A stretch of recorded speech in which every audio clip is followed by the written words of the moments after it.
Okay, hello everybody. My name is Christian Cordy. I am the Pastoral Deputy Head at Nottingham High Infant and Junior School, and I am also one of the art teachers for the Infant and Junior School. So, I am going to talk you through in this video two different ways that you can use normal everyday things that you might have at home to do some really exciting and interesting ways of printing. If you've got one of these at home, you might use it for making cupcakes, muffins, Yorkshire puddings, all kinds of delicious things. But you can use this to create a really fantastic, simple printing effect that creates these beautiful little colourful orbs. Here's some I made earlier, simply using your muffin tin and a few other things. So the first thing that I've got myself sorted out with is some poster paint. Hopefully you might have some of those at home, and I've chosen 5 different colours. You can do this with 2 colours, you can do it with 10 colours. It's up to you. I'm going to use 5. Now what you really want is either a brush or something that you can scoop your paint up with and probably have the same number of brushes or scoopers as you have colours. So I've got 5 colours, so I've got 5 different brushes. And what you are going to do is you're going to pick any one of your colours and going to put them onto the top of your muffin tin. So I'm going to start off and I'm going to use this nice blue colour that I've got, and I'm going to put some big splodges of it on. Now it doesn't need to be neat, it doesn't need to be accurate, and I'm going to have a bit of white, so I'm going to mix that on. If the colours get mixed together, perfect, don't worry about that. And then finally I'm going to have a bit of pink. I love pink, so I'm going to get a big splodge of that in the middle. Now if you want to, you can then just leave it like that. You don't actually have to do anything else with it for the effect that we're going for.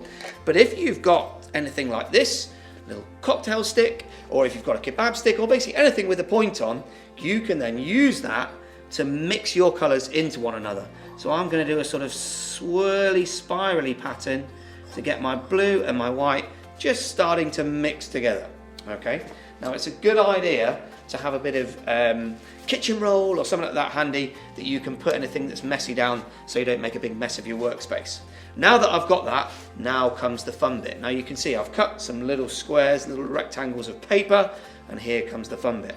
I'm now going to place that on top, and with my hand I'm going to splodge it down. And then this is the exciting bit, because we're now going to see how it turns out.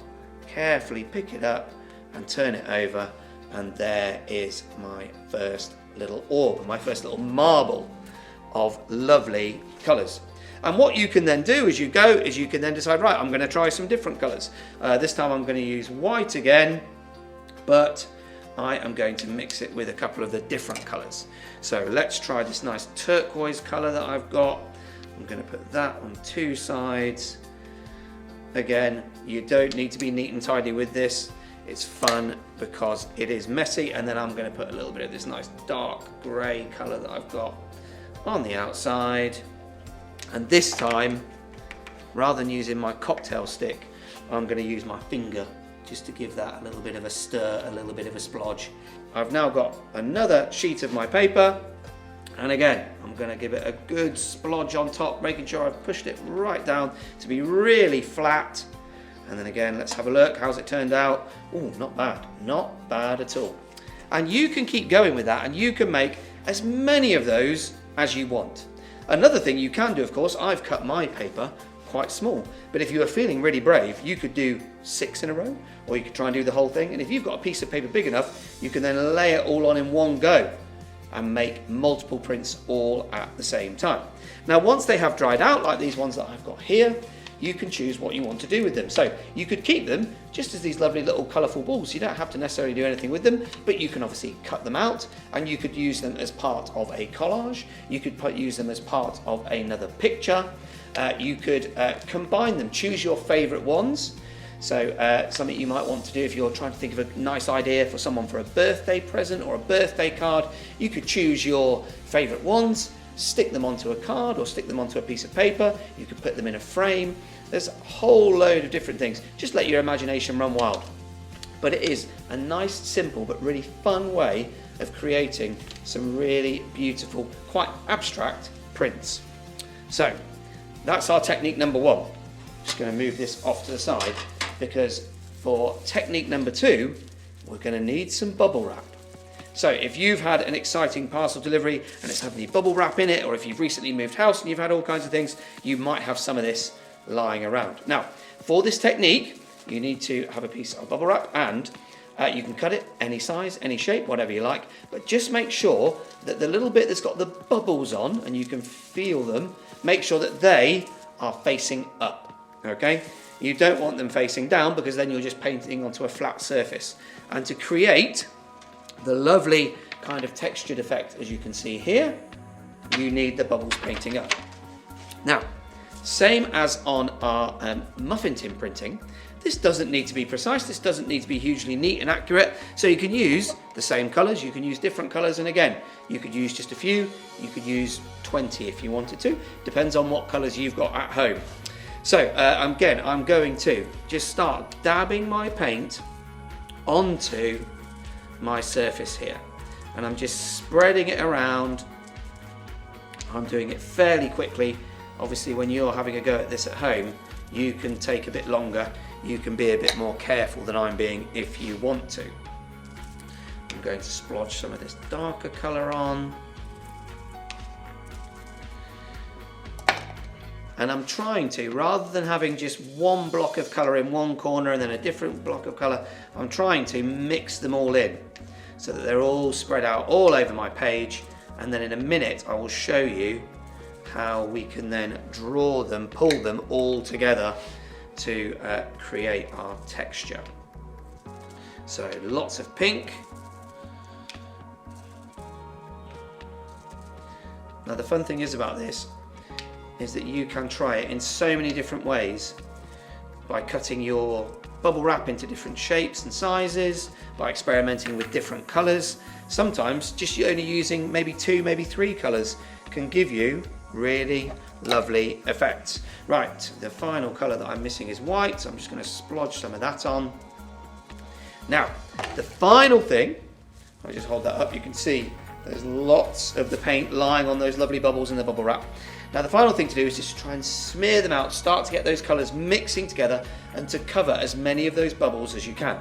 Now one way of doing it is you can use a big brush. I've got this gigantic brush here, and you can just gently pull the colours across like that. The alternative is, if you are like me and when you're doing your art, when you're doing painting and printing and things like that, you like getting super messy, and for this, again, make sure you've got some kitchen roll or something on hand, is you can do it with your fingers. So you can get your fingers and give them a good smear around, and you end up with quite artistic fingers, which is a nice little bonus. So when you have done that, you then need to have a piece of A4 paper, or actually it doesn't have to be A4, it can be any size you like. It depends on how big your piece of bubble wrap is. I've deliberately done mine so it'll fit onto a piece of A4 paper. It can be any kind of paper, any kind of colour. You're then going to very carefully lay that on top, and then just gently rub your hand over it like so. And what's happening here is all of that paint that's sitting on top of those bubbles of the bubble wrap is now being transferred onto my piece of paper. And now this is the most exciting bit, because until you pick this up, you do not know how it's going to turn out. Let's have a look.